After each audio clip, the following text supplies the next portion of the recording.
Okay, so today we're going to continue talking about graphing quadratics. Excuse me.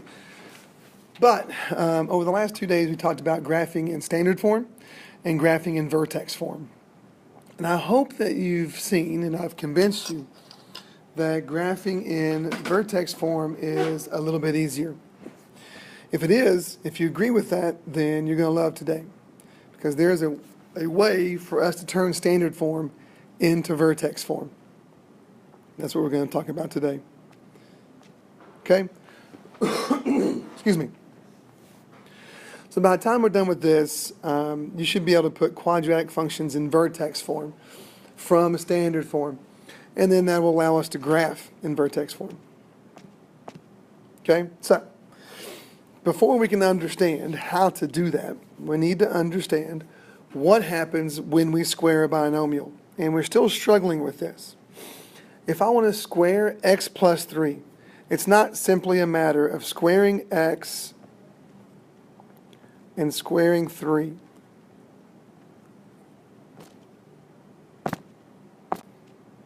And getting x squared plus 9. That's not how that works, although that's how a lot of us are still doing it.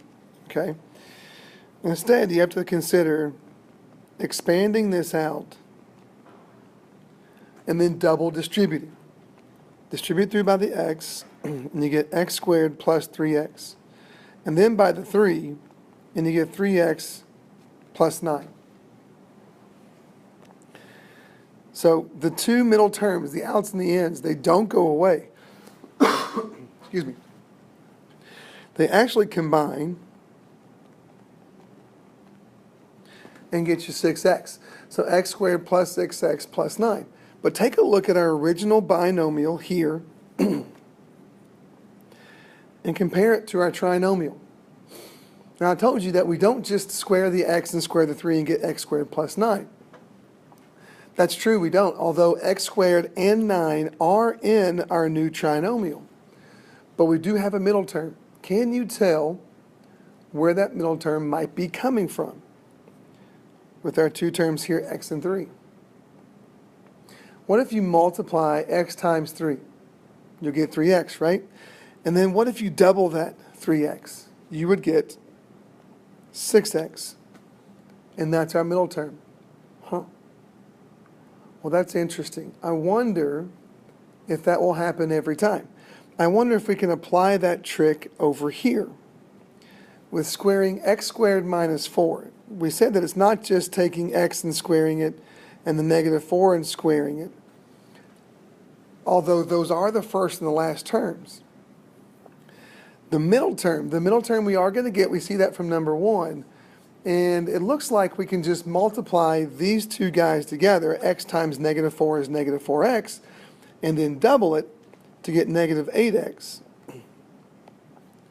And that should be x minus 4 squared. Well, let's go check it and make sure that that's right before we just determine a hard and fast rule. We'll double distribute here, x squared minus 4x, and then go here, negative 4x plus 16. Combine your middle terms, x squared minus 8x plus 16. And look at this guy, and look at this guy, and they are the same.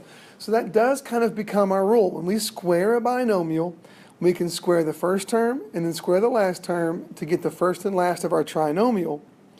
And then to get our middle term, we take those two guys, multiply them together, and double them. Okay? Which means if we can recognize that pattern in our trinomial, then maybe we can factor down a little bit quicker than what we've been doing some of our trinomials before.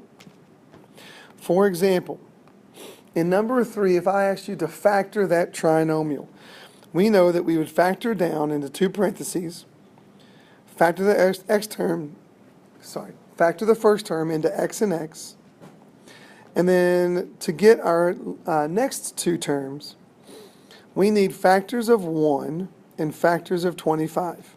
Well, 1 just goes 1 and 1. 25 can go 25 and 1, 5 and 5, or we can go the negatives.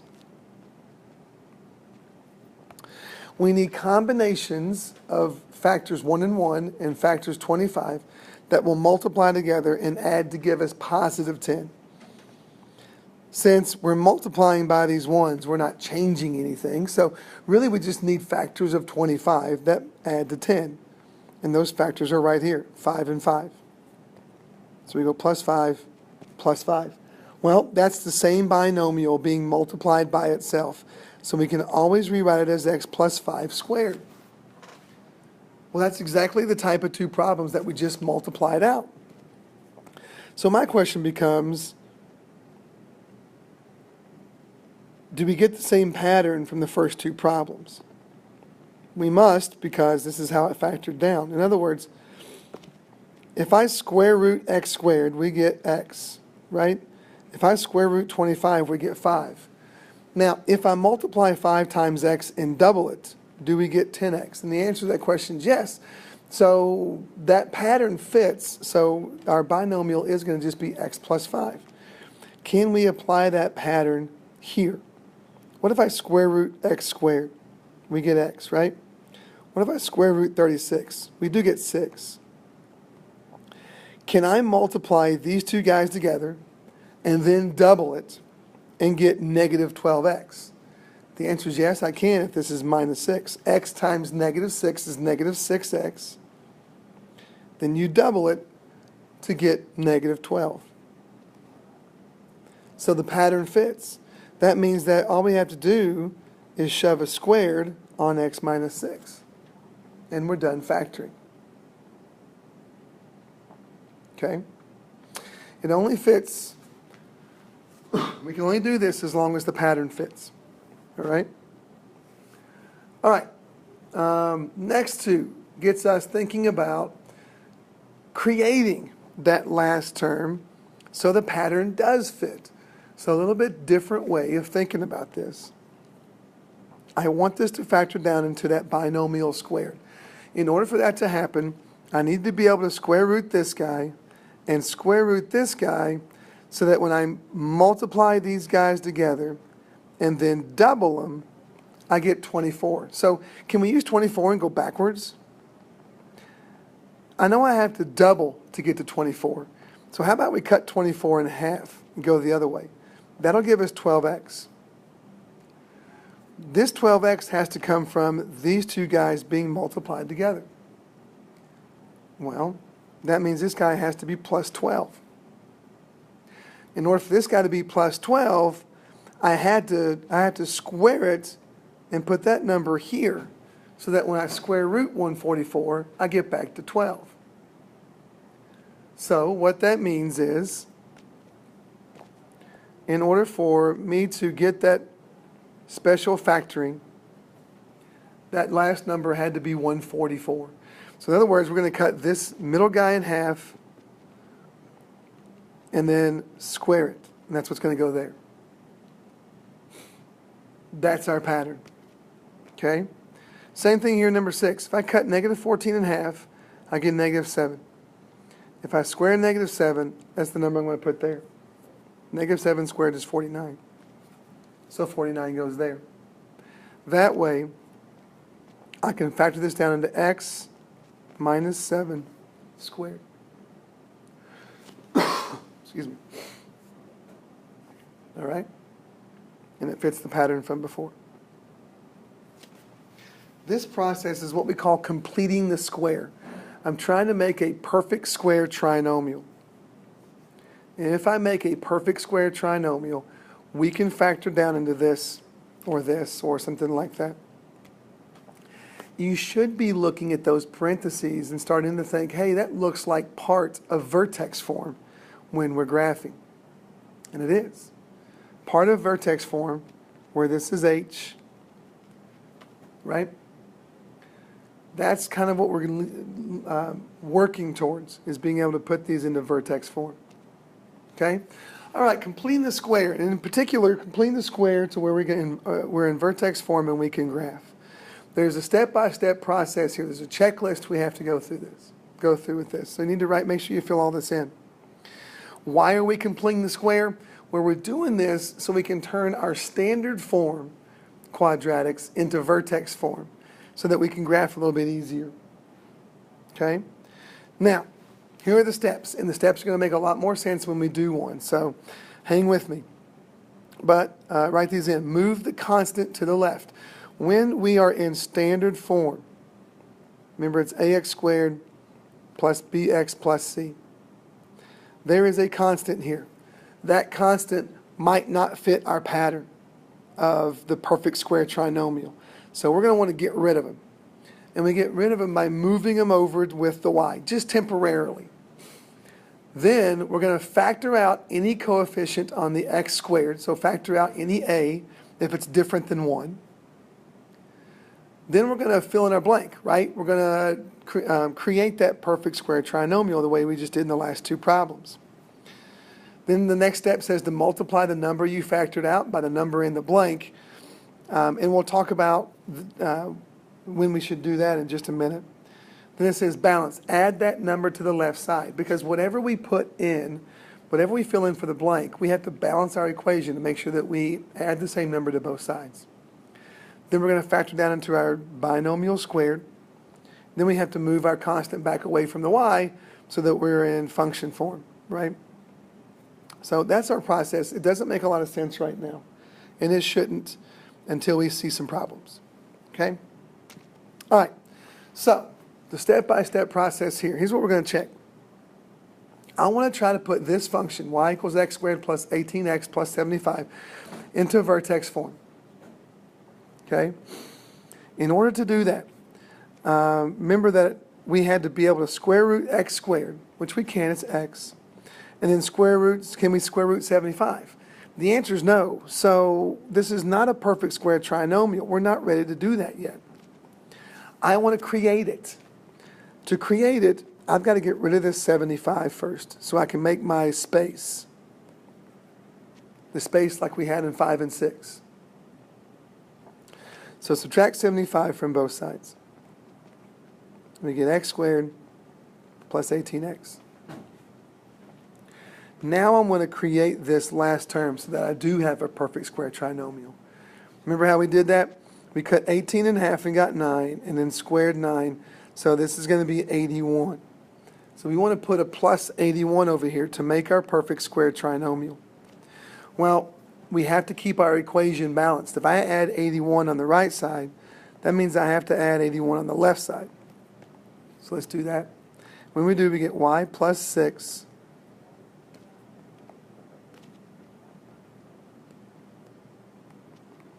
equals x squared plus 18x plus 81. Now, we can do our factoring down into our binomial, right? Square root x squared, you get x. Cut 18 in half, you get 9. So we go plus 9 and square, because 9 squared is 81. Okay? Now, I don't want to keep that 6 next to the y, so I subtract both sides by 6.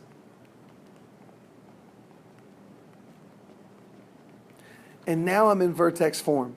Y equals quantity x plus 9 squared minus 6.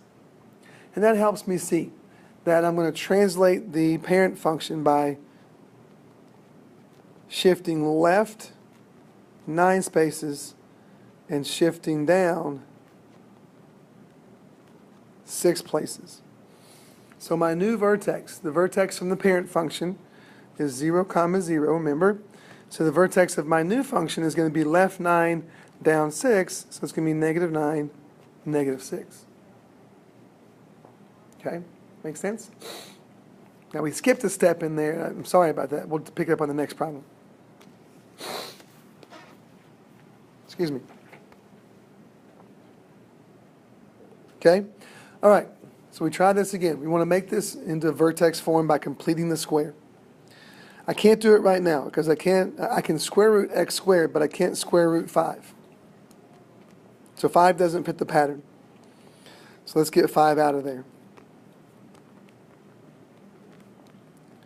The step I skipped last time was that once I move the 5 over, I need to look to see if I can factor out a, if it makes sense to factor out a, and a is right here. Since a is 1 right now, it probably doesn't make a lot of sense to factor it out because it's not going to change anything. Okay, so don't worry about it. I go right into trying to fill in my blank out here. So to fill in my blank, I cut this guy in half, square him, and put that number there. So I'm putting a +1 there. That means I have to add 1 onto the other side as well. So I get y plus 6 equals x squared minus 2x plus 1. Now I've got my perfect square trinomial. If I cut 2 in half, I get -1. So I'm going to go x minus 1 squared. I don't want that 6 next to the y still, so I'm going to subtract 6 from both sides.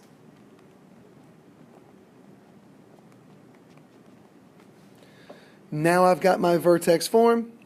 This tells me that I have to shift right 1 and shift down 6. So my new vertex is going to be 1, -6. Excuse me. Okay? Just making a little bit of sense? Okay. You try one here. Right? Remember, you got to move the 20 over, then create your perfect square trinomial. You're not going to factor out an a this time because a is still 1. But give it a shot, and then start the video back up and see how you did.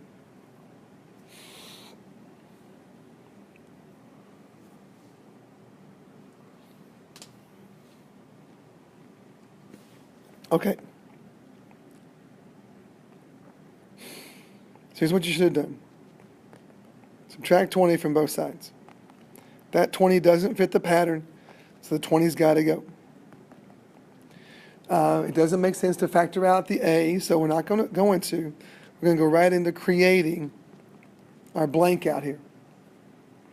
So cut -12 in half, you get -6. -6 squared is 36. So I've got to add 36 to both sides.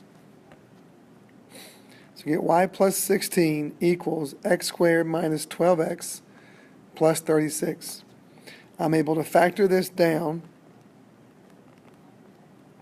into the square root of x is x, square root is, or if you want to, take half of -12 and get -6 and square it. Not quite in vertex form yet. We've got to subtract 16 from both sides. So we get y equals x minus 6 squared minus 16. And this tells us that we're going to shift the parent function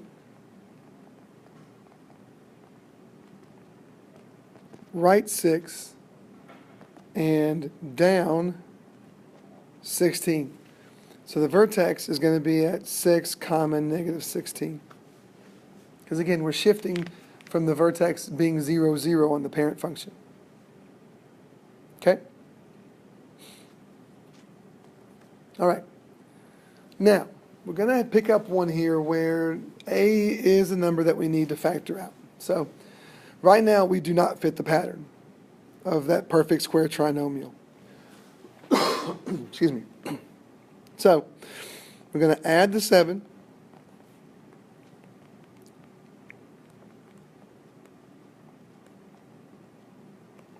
And we still can't square root this first term because the 3 is in the way. So we're going to factor that 3 out.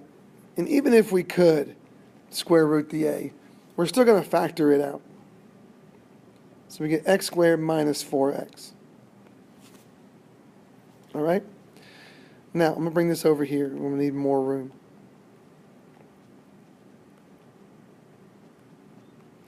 I still need to create my blank so that what's inside the parentheses there is a perfect square trinomial. So if you cut -4 in half, you get -2. -2 squared is +4. So I'm adding 4 in the parentheses. But it's basically the same as adding, if I distributed this 3 back through, I'd be adding 12. So I have to add 12 to the other side. A little bit different spin because we have that factor sitting outside. Okay? So you multiply a times that new last term, and that's what you add to the other side. So you get y plus 19 equals 3 times. Well, the x squared minus 4x plus 4 is that perfect square trinomial. You get x, cut negative 4 in half, you get negative 2. Now we're going to subtract 19 from both sides to get y by itself.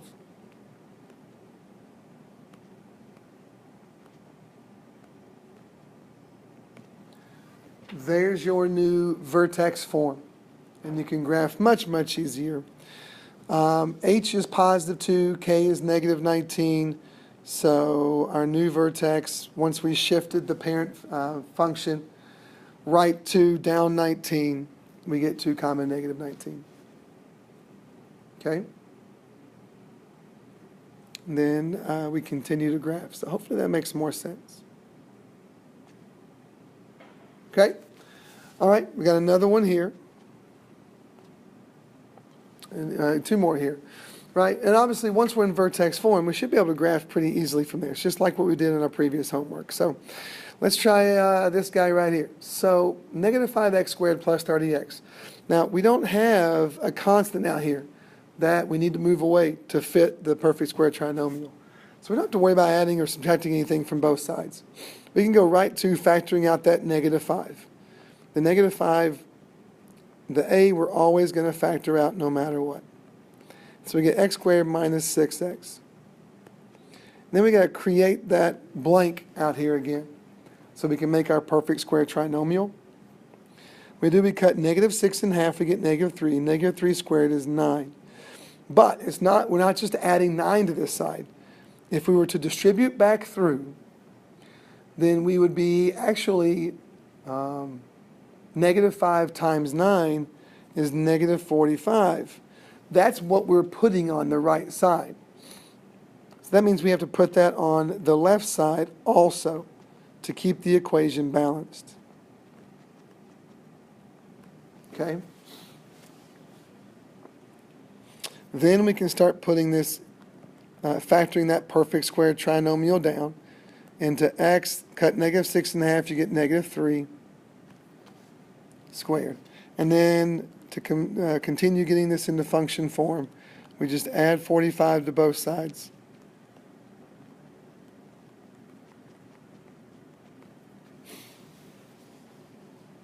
Okay? So there's our vertex form. From the parent function, we're going to shift the vertex of 0, 0, right 3, up 45. So that means our new vertex is 3 comma 45. Okay? Okay. You got one here for you to try. So go ahead, stop the video, try this out, and see what you get.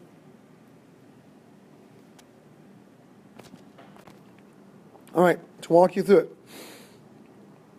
You're going to move the constant.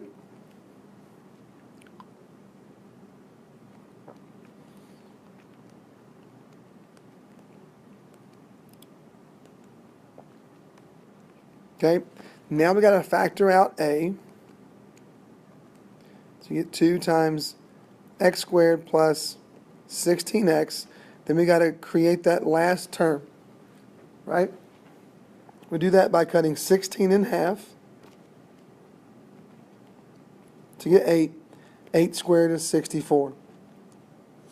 So 64 is going to go in the blank there, but it's like we're really adding 128.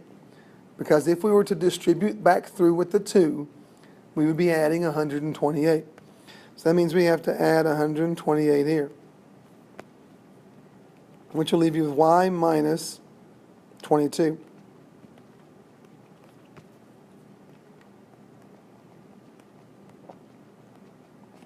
Now we're ready to factor down our perfect square trinomial.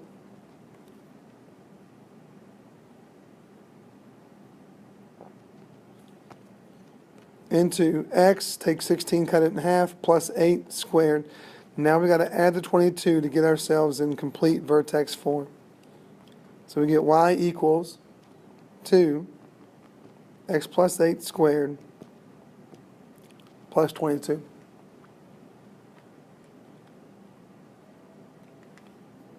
In our new vertex, we're shifting the parent function left 8 up 22. So our new vertex is negative 8 comma, positive 22. And then we're ready to continue to graph. All right? A little tricky.